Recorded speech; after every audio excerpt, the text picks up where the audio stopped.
This video will discuss the importance of evolutionary psychology.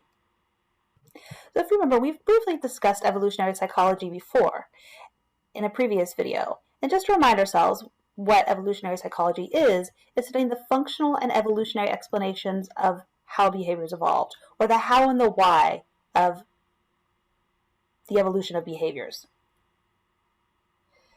So to an evolutionary psychologist, behaviors are due to natural selection, and there'll be another video that will discuss natural selection, but just remember that natural selection is that kind of the survival of the fittest, Darwinism. So the idea then is that the behaviors that evolve, they do so to promote a survival advantage. So there's a function to those behaviors, and that function provides some sort of evolutionary advantage, so some sort of survival advantage. In other words, why natural selection might have favored certain genes that promote certain behaviors. For example, if we look at color vision in certain species, birds in particular may have the most complete color vision or most complex color vision with 5 different types of cones. That allows them to differentiate different types of berries, know if something is poisonous or not poisonous, and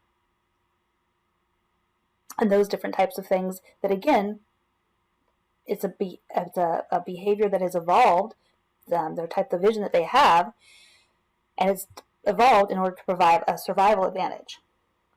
Another one is sleep mechanisms in the brain. Now, while we'll learn later on in the semester that our brain sleeps all at the same time, certain species have had their brain evolve so that only one hemisphere sleeps at the same time.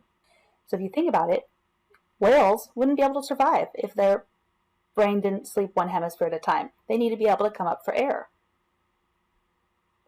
Same thing for birds and also seals, dolphins. It allows them to continue to get air that they need for the sea animals, but also protects them against predators. So just to remind ourselves what evolution is.